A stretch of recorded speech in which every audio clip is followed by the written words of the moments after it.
ရှင်တက်ရှိကတော့ရမင်းဂျပန်တန်တန်းချောင်းမှာဆရာမရမင်းပဲဖြစ်ပါတယ်ရှင်အခုဗီဒီယိုဖိုင်လေးကတော့ N3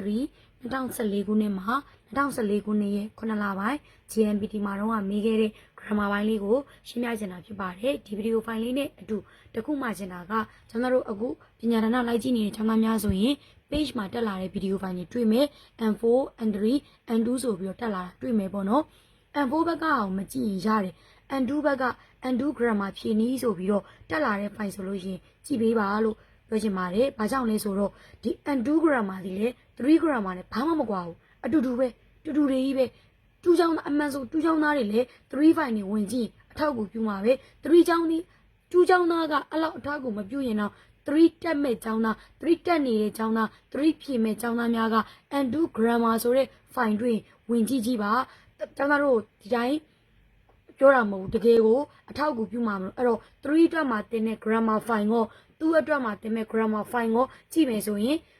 နှစ်ဆိုင်ရမယ်ပေါ့အဲ့လိုမျိုးလေးဒါပြတာပါနော်ဒါအသုံးဝင်နိုင်လို့ဆိုလိုတာအသုံးမဝင်နိုင်တဲ့ဟာကိုသွားပြီးတော့အချိန်ကုန်ခံပြီးကြည့်ခိုင်းတာမဟုတ်ဘူးလိုအပ်နိုင်မဲ့ထင်တာဖြစ်တဲ့အတွက်ကြောင့်အပြင်တန်းကျောင်းသားများလည်းတရှိပညာဒါနကြည့်ခိုင်းနေ online နဲ့လည်းကြည့်ခိုင်းနေဒါအထောက်အကူပြုအောင်သူတို့အတွက်လည်းမတင်ဘူးတဲ့စာကိုတင်မင်းနေတာဖြစ်တဲ့အတွက်ကြောင့်ဘာလေးလုပ်လိုက်လို့ရှိရင်တော့ဘာကိုအဆင်ပြေမယ်ဖြစ်တဲ့အကြောင်းအကြံဉာဏ်ပေးတာပေါ့နော်ကဲဒါဆိုရင်ဒီ file ကိုကြည့်မယ်2 grammar ဆိုတာတက်လာလေကြည့်ကြည့်2လို့ခေါင်းစဉ်တက်ပေမဲ့3အတွက် 100% ကိုနည်းနည်းတော့မဟုတ်ဘူးเนาะ100%ကိုအထောက်အကူပြုမှာမလို့တိုက်တွန်းတာပါကဲဒါဆိုရင်စပြီးတော့ရှင်းပြပါမယ်ရှင်2014ခုနှစ်9လပိုင်းမှာမေးခဲ့တဲ့ grammar pro နော် cameraman က professional cameraman တွေကတန်ကီမိုးလေဝသဘာရှော့နေရကွက်လက်လမ်းစုမှန်ဘလူးကိုပြောင်းနေပေါ့ professional camera သမားတွေကမိုးလေဝသနေရဘော်မူတီဗီမှန်ဘလူးကိုလည်းပြောင်းနေပေါ့နံပါတ်1နိတိုတဲကနောင်းနေရကနေနောင်မြန်မာလိုဘာသာပြန်အတွက်နိတိုတဲရဲ့မြန်မာလိုဒိဗေကအတွက်နောင်းနေရကနေဝင်ခံစားပြီးတော့ပြောတာနောင်းနေရကနေခံစားပြီးတော့ပြောတာဆိုလိုတာကကျမအတွက်ဒီအလုပ်ကအရေးကြီးတယ်ဆရာမတယောက်အတွက်ကျောင်းသားကအရေးကြီးတယ်ဒီလိုနောင်းနေရကနေဝင်ခံစားပြီးပြောတာနိတိုတဲနိယောတဲကရည်ရွယ်ချက်တွေမှာအများကြီးရှိတယ်ကိုဒီမှာလောလောဆယ်ရှင်းပြရင်အိုက်တရားမှာနိယောတဲကဘော်မူတီပြီးတော့ဘော်မူတီပြီးဆိုလိုတာကနိုင်ငံဘော်မူတီပြီးရှင်ကျေးမှုကွာတယ်လူဘော်မူတီပြီးအတွေးခေါ်ကွာတယ်အဲ့လိုမျိုးနိယောတဲနိအိုဤတဲကမှားနိအိုဤတဲကမှားအချိန်မှာနေရာမှာအဲ့လိုပြောခြင်းနိအိုဤတဲနိခူရာဘဲတဲကနှိုင်းရှင်တာဒီဝက်ကြမှာရှင်နေတာတခုမှမရှိတော့ professional camera သမားတွေကမိုးလေဝသနေရာပေါ်မူတီပြီးဒီမှန်ဘလူးကိုပြောင်းနေပေါ့အခုတက်ရှိစာသင်မယ်ပေါ့စာသင်တဲ့အခါမှာလေကျောင်းသားတို့ရဲ့မျက်နှာပေါ်မူတီပြီးတော့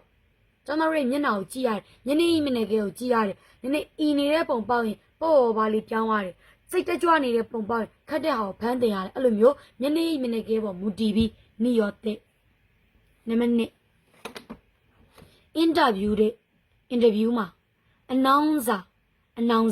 အဲ့တော့ကျမတို့အကြံပေးချင်တာက3မှာခါတာခဏစကလုံးလေးတွေပါတာများတယ်4မှာတိတ်မပါဘူး5မှာမေးတယ်4မှာနည်းနည်းလေးပျောက်သွားတယ်3မှာခါတာခဏစကလုံးလေးပါလာတာကြွကြနဲ့တော်တော်များမြင်မိပါတယ်နော်ခါတာခဏစကလုံးတွေသတိထားပါကိုကမြင်တာများတဲ့ဟာကိုအကြံပေးသွားတာစာသင်နေရင်းနဲ့အနောင်စာပြောတယ်ခိတမူရဆန်ရှုခိတမူရကစားသမားပေါ့နော်ခုံးကင်တော့တိုင်းကင်တော့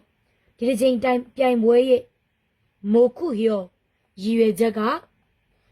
က်ကဘာလဲပေါ့ပြန်ပြောတယ်ကွက်လက်ယူရှော့ဘိုးဆွဲဖို့ပဲပေါ့ချန်ပီယံဖြစ်ဖို့ပဲပေါ့ sorry ဤကအဲ့ဒါကလွယ်ပြီးမစင်စားဘူးဒီနံပါတ်1ကခါနာရာစုရှိမို့ကျင်းတွေပေါ့တော့ဘလိုမျိုးနဲ့တွဲလဲဆိုဒီ grammar ကခါနာရာစုရှိမို့ကွက်လက်တူဝခါဂီရာနိုင်ဆိုတဲ့ grammar နဲ့လာတယ်သူ့အတွဲလေးနဲ့သူခါနာရာစုရှိမို့ကွက်လက်တူဝခါဂီရာနိုင်လေးနဲ့တွဲတယ်ဒါနဲ့တွဲတယ်တော့ဘလိုမျိုးလဲဆိုတော့အမွာဆိုတိုင်းကျင်းတွေပေါ့ အကြိုက်တူမယ်ပြောလို့မရဘူးဆရာမဆိုတိုင်းကျင်းနေပေါက်အကုန်သိမယ်ပြောလို့မရဘူးသမီးစားဆိုတိုင်းကျင်းနေပေါက်အကြိုက်တူမယ်လို့ပြောလို့မရဘူးခါနာရာစုရှိမှုဂျပန်လူမျိုးဆိုတိုင်းကျင်းနေပေါက်တယောက်မကျန်ဂျပန်သမိုင်းနေအကုန်သိမယ်လို့ပြောလို့မရဘူးသူတို့ကအတွဲလိုက်လေဒီလိုမျိုးလေးတွဲမှာဒီတစ်ဆိုရင်ဒီစာသားနဲ့တွဲမှာဟိဂျောနီယာအလွန်အမင်းမိုချီတော်ကျင်းနေပေါက်တေချာပေါက်ဒါရှိကစမ်းပန်ကိုရွေးတယ်ဒီပြိုင်ပွဲရည်ရွယ်ချက်ကဘာလဲကျင်းနေပေါက်ချန်ပီယံဖြစ်ဖို့ပေါ့အဲ့ဒါကလွယ်ပြီးမစင်စားဘူးတေချာပေါက်ကျင်းနေပေါက်မိုချီတော်ကျင်းနေပေါက်တေချာပေါက်ချန်ပီယံဖြစ်ဖို့ပဲလေယာအာမာရီနီမိုကအရန်နံပါတ်3日曜日はいつも何をしていますかတနင်္ဂနွေနေ့မှာအမြဲတမ်းဘာကိုလုပ်နေလဲဟွန်းကိုကွက်လက်ယွန်းဒါရီဖက်လိုက်တာရီရှိတဲ့အီမတ်အချီပံကိုရွေးတယ်နိဗ္ဗာန်ရွေးရင်ကြတော့ယွန်းဒါခါရဖတ်ခဲ့တဲ့အတွက်ကြောင့်လုပ်နေတယ်သုံးကကြတော့ယွန်းတဲ့ရှိတဲ့အီမတ်ယွန်းတဲ့ရှိတဲ့အီမတ်ဆိုတဲ့အတွဲမရှိဘူးယွန်းတဲ့အီမတ်ပဲရှိတာယွန်းတဲ့ခါရဖတ်ပြီးတဲ့နောက်လုပ်နေတယ်ဆိုတော့ကျန်တာတွေကအစင်မပြေလို့အချီပံယွန်းဒါရီဖတ်လိုက်စာအုပ်ဖတ်လိုက်လုပ်နေတယ်အချီပံကိုရွေးမယ်နောက်တစ်ခုယောနာကာနီညလေမှာမန်ဂကတ်တုံးကိုယွန်းတဲ့ဣတာရဖတ်နေတော့ချီချီနီအဖေးစီကနေဟာယကုစောစောကွက်လက်ဆိုပြီးတော့အိုခိုရာရဲတရေတခုအကြံထပ်ပေးပါမယ်ဘာထက်တွေ့ရလဲဆိုတော့အန်3မှာအန်4မှာသင်ခဲ့တဲ့ရေတို့ဆဲတို့ခိုင်းတာခံရတာတွေလာတတ်ပါတယ်အဲ့တော့အကြံပေးချင်တာတို့တွေမှာအချိန်ရှိပါသေးတယ်ဘာမှလေဟဲ့အချိန်ကတ်နေပြီဆိုဗျာမများပါနဲ့ရက်20လောက်ကြံသေးတယ်ရက်20ဒီလေရက်20အလျောက်အကျိုးရှိပါတယ်အဲ့တော့ပြောချင်တာကဒီ20အတွင်းမှာအများကြီးပြောင်းလဲပလိုက်လို့ရတယ်အဲ့တော့ဆဲတို့ရဲတို့ပြန်ကြည့်စေချင်ပါတယ်ရှင်ဘာကြောင့်လဲဆိုရင်3ရဲ့ grammar မှာရဲတွေဆဲတွေမကြာခဏပြန်ပါတာမလို့အားနေနေကိုယ့်အတွက်အမှတ်တွေကိုဆွဲနှုတ်တယ်လို့ဖြစ်မှာဆိုလို့ပြန်ကြည့်ပါဒီခန်းကြီးလေးကအိုကိုရီမတ်ကစိတ်ဆိုးတာပါအိုကိုရာရဲ့တာကစိတ်ဆိုးခြင်းခံရတယ်ညလေမှာမန်ဂါကိုဖတ်နေတော့အဖေးစီကစောစောကွက်လက်ဆိုပြီးတော့စိတ်ဆိုးခြင်းခံရတယ်တစ်ကနေရာရဲတို့နေတာရဲမတ်ဆိုတာအိတ်နိုင်တယ်နေတာရဲမတ်ဆိုတော့အိတ်နိုင်နေမတ်ကအိတ်တယ်နေတာရဲတို့အိတ်နိုင်တယ်လို့စိတ်ဆိုးခံရတယ်နေတဲ့ဤတို့အိတ်နေတယ်လို့စိတ်ဆိုးခံရတယ်နေတော့အဖေးစီကနေစောစောအိတ်ဆန်းဆိုပြီးတော့စိတ်ဆိုးခြင်းခံရတယ်နေတော့ညလေကောင်ကြီးကိုကကတ်တော့မန်ဂါဖတ်နေတော့အိတ်ဆန်းနေတော့အမိန်ပေးတာအဲ့တော့ထက်အကြံပေးဖောင်ပြောင်းတာတွေM4 မှာဖောင်ပြောင်းတဲ့အမိန်ပေးတာတားမြစ်တာရှီယေကီဥခဲမီဒါလေးတွေပြန်နှွေးပါနေတော့မြင်မြင်အိတ်ဆန်းစောစောအိတ်ဆန်းဆိုပြီးစိတ်ဆိုးခြင်းခံရတယ်နေတိုင်းကကြတော့အိတ်ချင်လားမှားတယ်田中さんの部屋は田中さんရဲ့အခန်းကいろいろな動物の写真အမျိုးမျိုးသောတိရစ္ဆာန်တွေရဲ့ဓာတ်ပုံတွေက飾ってあってအလားဆင်ထားတာ飾ってあってအလားဆင်ထားတော့動物が好きなတိရစ္ဆာန်တွေကိုကြိုက်တဲ့田中さんကွက်လက်ဟေးရဆိုတော့ရာရှိရပိတာတယ်နဲ့တူတယ်ဒီနောင်နဲ့တူတယ်ပိတာတယ်ဆိုရင်ရာရှိဆရာမနဲ့တူတာရာရှိဆရာမကကျောင်းသားနဲ့တူရင်အခြား grammar သုံးရမှာကလေးကကလေးနဲ့တူတယ်မိုးရာသီကမိုးရာသီနဲ့တူတယ်နွေရာသီကနွေရာသီနဲ့တူတယ်ဟိုတယ်ကဟိုတယ်နဲ့တူတယ်အခန်းကအခန်းနဲ့တူတယ်ဒီနောင်ကဒီနောင်နဲ့တူတယ်ဒီနောင်ကဒီနောင်ပိတာတယ်မိန်းကလေးကအခုမှမိန်းကလေးပိတာတော့တယ်အဲ့လိုမျိုးရာရှိသူပြောတာကဌာနကဆန်ရဲ့အခန်းမှာအမျိုးမျိုးသောတရိษံတွေရဲ့ဓာတ်ပုံတွေကိုချိန်ထားတော့တရိษံတွေကြိုက်တဲ့ဌာနကဆန်ပိတာတဲ့ဌာနကဆန်နဲ့တူတဲ့အခန်းရာရှိဘာလို့လဲဆိုတော့သူကတရိษံတွေကိုကြိုက်တယ်အခန်းထဲမှာလေတရိษံပုံတွေချိန်ထားတော့တရိษံကြိုက်တဲ့ဌာနကဆန်ပိတာပဲတဲ့အခန်းမင်းဆိုလိုတာကသူကပကြီးကြိုက်ရင်အခန်းထဲမှာပကြီးကြီးပဲချိန်ထားတော့ပကြီးကကြိုက်တာပိတာတဲ့အခန်းမှာပဲအဲ့လိုမျိုးဒေအာရူက desk နဲ့တူပါတယ် desk ကိုစာအရေးသားပါ ဆိုးနာဆိုးကအမြင်ဆိုးအကြာဆိုးဘာကာရီယာကြီးပဲဆိုတော့ဘာလဲအချီပဲဆိုလိုတာကတရိษံပုံကြီးချိတ်ထားတယ်တရိษံကြိုက်တယ်မိုးရသည်မှာမိုးရတော့မိုးပီသားတယ်ဆရာမကစာပဲတင်တော့ဆရာမပီသားတယ်ကျောင်းသားကစာကြိုးသားတော့ကျောင်းသားပီသားတယ်တရိษံပုံကြီးချိတ်ဆွဲထားတော့တရိษံကြိုက်တာပီသားတယ်နဲ့တူတဲ့ရာရှိကိုရွေးပါတယ်နံပါတ်6အမေယန္တာမိုးတိတ်သွားပြီလားစကိခုနကစို့တိုနီဒေတာတူခိခုနကအပြင်ထွက်တဲ့အချိန်တုန်းကတော့မိုးနောက်ထပ်ဖူရနိုင်မရွာဘူးဖုတေဤနိုင်ရွာမနေဘူးဖူရနာခတ်တာမရွာခဲ့ဘူးဖုတေဤနာခတ်တာရွာမနေခဲ့ဘူးရုံးမှန်ကိုရွေးတယ်ဘာကြောင့်လဲဆိုရင်စကိခုနကဆိုတော့အတိတ်နှစ်ခုပါတယ်အတိတ်နှစ်ခုပဲရွေးမယ်စကိပါတော့အတိတ်3ကိုရွေးရင်မရွာခဲ့ဘူး4ကိုရွေးရင်ကျတော့ရွာမနေခဲ့ဘူးခုနကအပြင်ထွက်တုန်းကတော့နောက်ထပ်ရွာမနေခဲ့ဘူးဖူရနာခတ်တာရွာမနေဖုတေဤနာခတ်တာရွာမနေခဲ့တော့ဘူးငါခုနအပြင်ထွက်တုန်းကတော့နောက်ထပ်တော့ရွာမနေခဲ့ဘူးနေတာရောအတိတ်ကိုပေါင်းနေရွံးမယ်နံပါတ်9ခက်ကူကပြောတယ်အာနိုခိုနိုအကိုင်းနော်ဝဒီအနီရောင်ကနန်းတော့အိုက်စခရီးမူဒက်စကဘာအိုက်စခရီးလဲ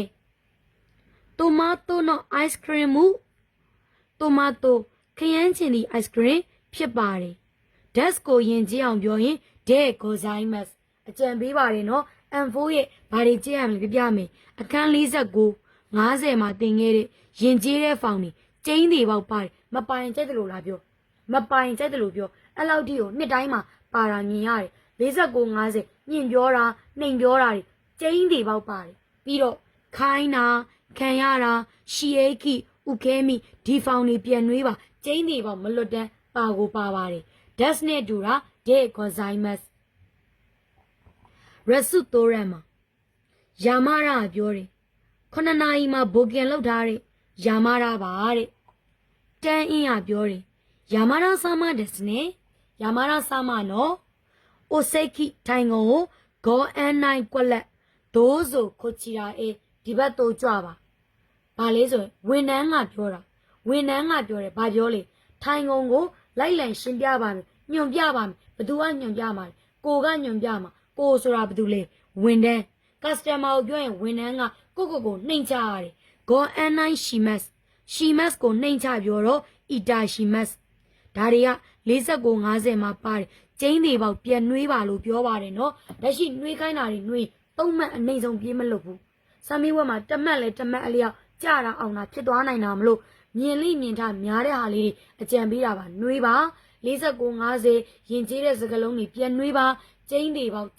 ကိုပါတယ်ပြီးသွားလို့ရှင်ခိုင်းနေခံရတဲ့ ready ဆေးတွေပြန်နှွေးပါဒီမှာကဝန်ထမ်းကပြောတယ်ထိုင်ကုန်လိုက်လံရှင်းပြမယ်သူကနှိမ်ချရမှာမလို့ရှီမတ်ကိုနှိမ်ချတယ်အီတာရှီမတ်နံပါတ်9တာနာကဆန်ဝတက်စွတ်တို့ယထာတန်လန်းတွေကိုအရန်ကြိုက်ပြီးတော့ရေရှာနော့ယထာရဲတွေရဲ့ဓာတ်ပုံကိုတိုရုရိုက်ဖို့ကွက်လက်ဘယ်ပဲဖြစ်သွားတယ်တမေနာရတမေကအတွက်နာရဆိုရင်တမေနာရသူကယထာတန်လန်းတွေကိုကြိုက်တော့ယထာရဲတွေရဲ့ဓာတ်ပုံရိုက်ဖို့အတွက်ဆိုရင်တမေနာရအတွက်ဆိုရင်ဘယ်ပဲဖြစ်သွားတယ်တမေနာရတမေတဲ့အတွက်ကြောင့်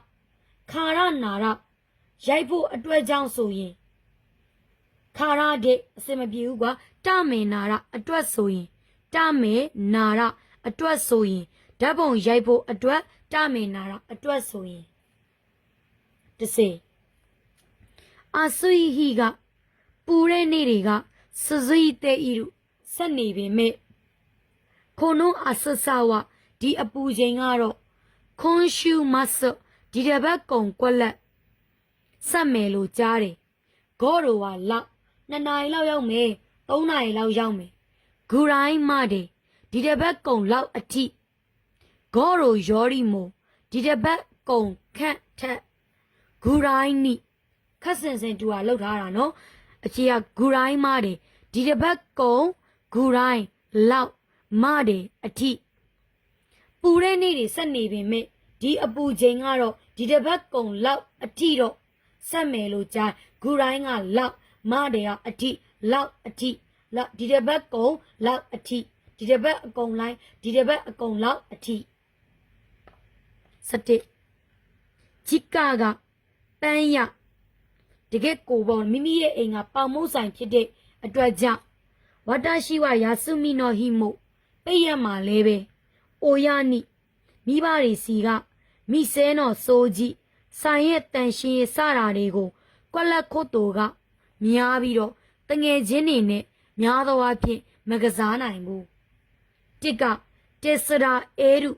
တက်စရာဤမတ်ကကူညီတယ်တက်စရာအဲရုကူညီနိုင်တယ်အပေါ်မှာပြောသလိုဖောင်ပြောင်းနည်းတွေကြက်လို့ပြောတယ်တက်စရာဝါရဲရုရဲပိုင်ခံရတာကူညီချင်းခံရတာတက်စရာဝါဆဲရုကူညီခိုင်းတာဆဲပိုင်ခိုင်းတာတက်စရာဝါစာရဲရုဤလိုင်းကအာလိုင်းပြောင်းစာရဲရုကဲ့ရင်ခိုင်းခံရတာကူညီခိုင်းချင်းခံရတာအဖေကရွံးမှန်ဖောင်ပြောင်းနီးနှွေးဖောင်ပြောင်းနီးနှွေးအာပေါက်အောင်ခဏခဏပြောမှာပဲလိုအပ်တဲ့အောင်တော့ခဏခဏသတိထားမိအောင်ပြောမှာပဲသူပြောတာသူတို့ရဲ့အိမ်ကပေါင်မုံဆိုင်ဖြစ်တော့ကျွန်တော်ကပိတ်ရမှာလဲပဲမိဘတွေစီကဆိုင်ရဲ့တန်ရှင်းရေးတွေကိုကူညီခိုင်းခြင်းခံရတာမိဘတွေကဆိုရင်တော့အိုရကဆိုရင်တော့မိဘတွေကကူညီခိုင်းတာမိဘတွေစီကဆိုရင်တော့ကူညီခိုင်းခြင်းခံရတဲ့ရွံးပံကိုရွေးမယ်နံပါတ်4စနစ်နောက်လာအိုဆာကာနိအိုဆာကာကိုရှစ်ချောဆူတော့အလောက်တော်ဝင်နဲ့ခီးသွားမလို့ဤဟိုတယ်တို့ကောင်းတဲ့ဟိုတယ်လေးများမသိဘူးလားအခီနောချီကာခုဒေဘူတာရဲ့အနီးနာကွက်လက်တခုတော့တည်တယ်တစ်နဲ့တွင်းဒေရောခုနိုင်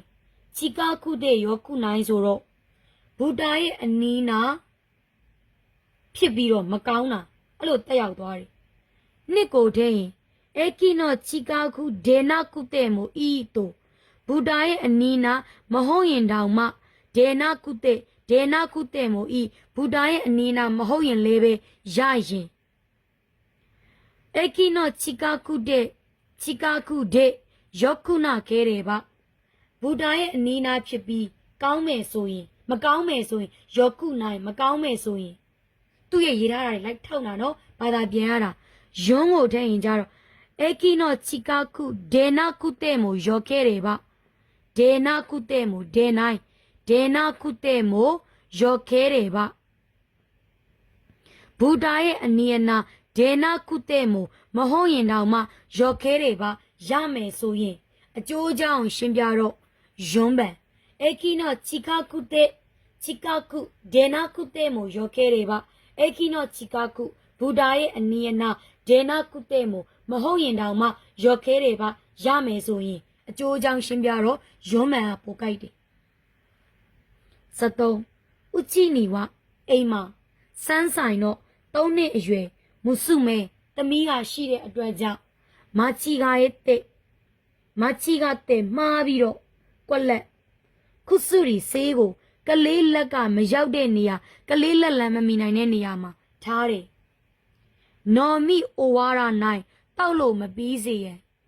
နော်မီအိုဝါရာနိုင်ရောတဲ့တောက်လို့မပြီးတာနဲ့တူတယ်နွန်းတဲ့ရှီမာဝနိုင်မတောက်မိစေရန်ဗတ်တဲ့ရှီမာကြီးမတ်ဆိုရင်နောင်တရတာတွေပါတယ်ရှီမာကြီးမတ်ပိုင်နောင်တရတဲ့ grammar တွေဖြစ်သွားတာနွန်းတဲ့ရှီမာဝါရာနိုင်ရောနိမတောက်မိလိုက်စေရန်နွန်းတဲ့ရှီမာဝါနိုင်ရောတဲ့တို့တွေကစေရန်လို့ပြောချင်တော့ရောနိတောက်တာနော်မီမတ်နောင်တရရင်ရှီမာကြီးမတ်ကိုနိုင်ဖောင်ပြောင်းရှီမာဝါနိုင်ဆိုပြောချင်တာနွန်းတဲ့ရှီမာဝါနိုင်ရောနိမတောက်မိလိုက်စေရန်နွန်းတဲ့ရှီမာဝါနိုင်ရှီမာကြီးမတ်ဆိုရှီမာဝါနိုင်မတောက်မိလိုက်စေရန်ကလေးလက်မမီတဲ့နေရာမှာထားတယ်အဖေကစမ်းပန်ပြီမနော်